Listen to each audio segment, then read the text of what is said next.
Thread culture তো এগিয়ে বাংলার একটা পার্ট। মমতা ব্যানার্জি এবং তৃণমূল সরকার যে বলেন এগিয়ে বাংলা, আমরা বাংলা অনেক কিছুর সাথে চুরি, জোচ্চুরি, লটারি, ধর্ষণ, খুন, পরিবেশকে নষ্ট করার সাথে সাথে আমরা এটাও পেয়েছি আর কি, যে হুমকির কালচার, থ্রেড কালচার। এটা তো একটা এস্টাবলিশড ফ্যাক্ট, এটা তো মানে আপনি অস্বীকার করতে পারবেন না। এবং এখানে যে মাইক্রো অবজারভারদের দেওয়া হয়েছে আর কোথাও কিন্তু হয়নি, দরকারও হয়নি, কারণ আরো 11টা রাজ্যে হচ্ছে, কোথাও কিউ শব্দটি নেই। কিন্তু এখানে প্রাণপণ চেষ্টা করে গেছেন এই তৃণমূল সরকার মমতা ব্যানার্জির নেতৃত্বে, যাতে এসআইআরটা না হয়। এবং কেন উনি চাইছিলেন না? একজন ব্যক্তি, একজন বিরোধী নেত্রী যে 2005 সালে দাঁড়িয়ে পার্লামেন্টের ফ্লোরে একগুচ্ছ কাগজ ছুঁড়ে মারলেন ডেপুটি স্পিকারকে, প্রতিবাদ করলেন যে বাংলাদেশ থেকে অনুপ্রবেশকারীরা ঢুকছে, আজকে কি হয়ে গেল যে মুখ্যমন্ত্রী হওয়ার পরে উনি 180 ডিগ্রি চেঞ্জ হয়ে গেলেন? কেন হলেন সেটা বাংলার মানুষ, কি হিন্দু কি মুসলমান, আশা করি বুঝতে পারছেন। এই সরকারকে আর বিশ্বাস করবেন না। আমরা বাংলার মানুষ স্বচ্ছ ভোটার রোল চাই এবং সেটা আমরা পাবো। সারা পশ্চিমবঙ্গে যে বিজেপি থেকে কেউ তৃণমূলে যাচ্ছে না, এই কথাটা আমি কোনোদিন বলিনি। এখানে প্রায় 10 কোটি মানুষ যদি আমি ধরে থাকি, সেখানে মানুষের মধ্যে আমি বলছি না, আমি তো বায়াসড হয়ে বলবোই, রাস্তায় ঘাটে, কলকাতায়, আসানসোলে, নদিয়া, বর্ধমান, উত্তরবঙ্গ যেখানে যান, রাস্তার একটি মহিলা বলুন, পুরুষ বলুন, বড়লোক বলুন, গরিব মানুষ বলুন, জিজ্ঞেস করুন যে এই তৃণমূল সরকার 15 বছর বাদে তাদের থাকা উচিত কি তাদের যাওয়া উচিত, তারা একটাই কথা বলবে যে এই সরকার আর নয়, এই তৃণমূল আর নয়।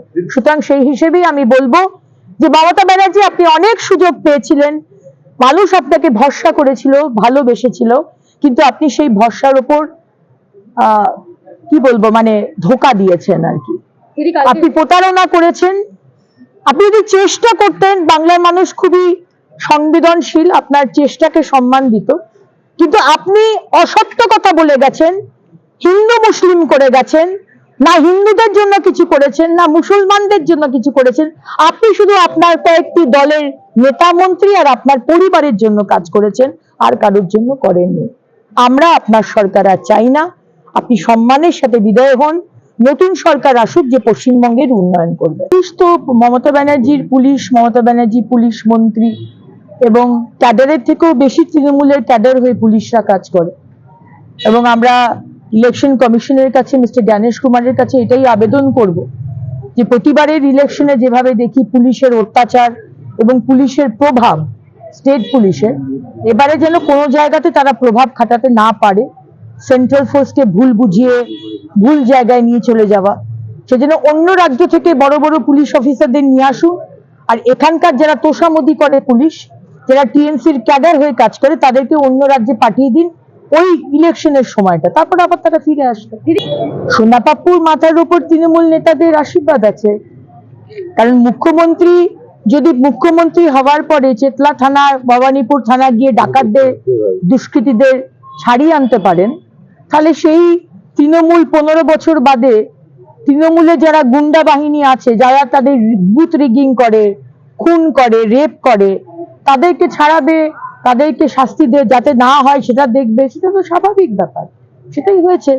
সোনাপাপ্পু তাণ্ডব নৃত্য করলো 150-200 জনকে নিয়ে আজকে কাকুলিয়া রোডে, সেখানে বোতল ছোড়া হলো, বোম ছোড়া হলো, কিন্তু তার কোনো শাস্তি নেই। অভিষেক বন্দ্যোপাধ্যায়, মমতা বন্দ্যোপাধ্যায় সবসময়তে বাংলার মানুষ, হিন্দু হোক আর মুসলমান হোক, আপনাদেরকে ভুল বুঝিয়ে এই সরকার বেনিফিট নিচ্ছে, ব্যবহার করছে আপনাদের। ভুল বুঝবেন না, ব্যবহৃত হবেন না।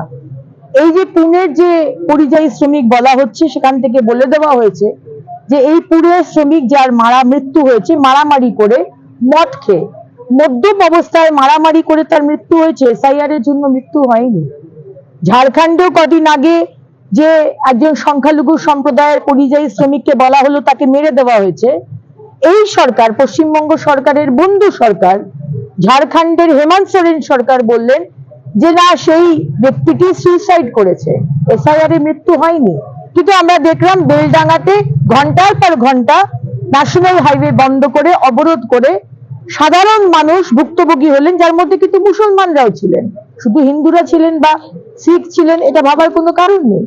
সুতরাং মুখ্যমন্ত্রী আপনি রাজনীতি ভালোই করতে পারেন, আপনি মানুষকে ভুল বোঝাতে পারেন, কিন্তু আপনি আনন্দপুরে গেলেন না, যেখানে আমাদের 30টা এই রাজ্যের বাসিন্দাকে পুরো ছারখার হয়ে গেল, শুধু কয়েকটা হাড্ডি পাওয়া গেল, সেখানে কিন্তু যাবার সময় পেলেন না মমতা ব্যানার্জি আর অভিষেক ব্যানার্জি।